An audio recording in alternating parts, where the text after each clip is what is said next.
వ్రణ, నేత్రరోగ, దంతక్రిమి, విషాదిక, వివిధ జ్వరాదిక చికిత్స. సూదిగా మొనదేలిన ఆయుధం వల్ల శరీరంపై ఏర్పడిన కోతగాయాలలో వెంటనే వెన్నకూరితే వాచకుండా, చీము పట్టకుండా ఉండి త్వరగానే మానిపోతాయి. రక్తం మరీ ఎక్కువగా పోతుంటే అపామార్గవేళ్లను అరచేతుల మధ్య నిడుకొని గట్టిగా పిండుతూ వచ్చెరసాన్ని గాయం మీద పడేలా పోస్తే రక్తం కారడం ఆగుతుంది. ఓ రుద్రదేవ! ఏదైనా ఆయుధపు మొనగాని మరే బాహ్యవస్తువుగాని మనిషి గాయంలో ఇరుక్కుని ఉండిపోతే లాంగలిక, హిజ్జల మూలాలను బాగా పిండి ఆ రసం గాయంపై పడేలా వేయాలి. ఆ బాహ్య వస్తువు లోపలికి వెళ్ళి ఎంతకాలమైనా గాని వెంటనే పైకి వస్తుంది.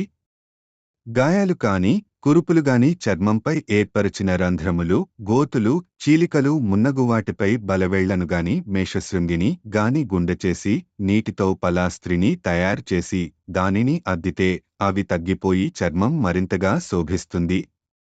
అలాగే కంకుములపు గుండు కూడా రోగికి ఈ దశలో కొద్రవ అన్నాన్ని, గేదె పెరుగును మాత్రమే ఆహారంగా ఇవ్వాలి. రక్తంలో మాలిన్యాలేర్పడితే శరీరంపై కురుపులు, మచ్చలు పుట్టుకొస్తాయి. అవి పూర్తిగా తగ్గిపోయి రక్తం మరల బాగుపడాలంటే బ్రహ్మయిష్టి పండ్లను నూరి గుండెచేసి నీటితో ముద్దచేసి ఒంటికి పట్టించాలి. రాచపుండు, గడ్డ వంటి మొండి కురుపులు సైతం యవ, విడంగ, గంధపాషాణ, సొంఠెలను గుండ నూరి దానికి తొండ లేదా ఒసరవెల్లి రక్తాన్ని కలిపి ముద్దజేసి రాస్తే పోతాయి. హే గరళకంఠ! అగస్త్య పుష్పాల పొడి, మిరియాల పొడి కలిపి సేవిస్తే కడుపు నొప్పులన్నీ రకాలు నశిస్తాయి. పాముకుబుసం, హింగు, వేపాకులు, యవలు, తెల్లావాలు కలిపి పలాస్త్రి చేసి వాడితే భూతప్రేతాల వల్ల వచ్చే రోగాలు తగ్గుతాయి. గోరోచన, మరిచ, పిప్పలి, సైంధవ, తేనెల మిశ్రమంతో కాటుకను తయారుచేసి వాడినా భూతప్రేతాల ప్రభావం పడదు. గుడ్లగూబ తోకను గుగ్గిలంతో ధూపం వేస్తే దుష్టగ్రహ పీడ వదిలిపోతుంది. చాతుర్థక జ్వరంతో బాధపడుతున్న వానికి నల్లగుడ్డను కప్పి ఇందాకటిలాగే ధూపం వేస్తే ఆ జ్వరం తగ్గిపోతుంది. తెల్ల అపరాజిత పూల రసాన్ని కంటిలోకి జారిస్తే దాని చుట్టూనున్న వలయాలు మాయమవుతాయి. ఓ నీలలోహిత, ఓ సురాసుర విమర్ధన! గోక్షుర మూలాలను నమలడం ద్వారా దంతములలో చేరు క్రిములను సమూలంగా నాశనం చేయవచ్చు. వృశ్చిక వేరుని నీటిలో కలిపి రాత్రంతా అలాగే ఉంచి తెల్లారగానే తాగితే జ్వరం వలన వచ్చే మంటలు అరతాయి. దానినే వాస్యను కడిగిన నీటితో కలిపి తాగితే ఏ విషమైనా విరిగిపోతుంది.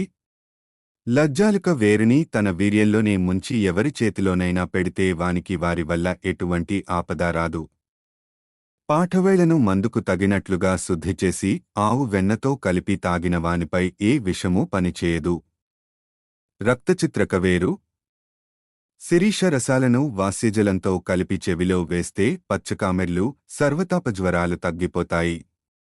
క్షయరోగానికి 3 రోజులపాటు కోకిలాక్షను మేకపాలతో కలిపి త్రాగడం మంచి మందు.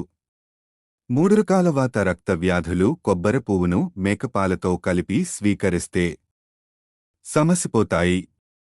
సుదర్శన మూలాలను దండగుచ్చి మెడలో వేసుకుంటే త్యాహిక జ్వరం పోతుంది. గ్రహదోషాల నుండి, దెయ్యాల నుండి రక్షణ లభిస్తుంది. అలాగే చంద్రుడు పుష్యనక్షత్రంలో ప్రవేశించినప్పుడు గుంజవేళ్లను సేకరించి నోటిలో పెట్టుకుంటే విషాలన్నీ విరిగిపోతాయి. గుంజముక్క వేళ్లతో పాటు కాండాలను మణికట్టుకి గాని మెడకు గాని చుట్టుకుంటే దుష్టగ్రహాల, శక్తుల ప్రభావం సోకదు. కృష్ణపక్ష చతుర్దశి నాడు ఈ గుంజ ప్రభావం ఎక్కువగా ఉంటుంది. కాబట్టి ఆ రోజు ఆ వేళ్లను, కాండాలను వాడడం ప్రశస్తం. అధ్యాయాలు 188, 189.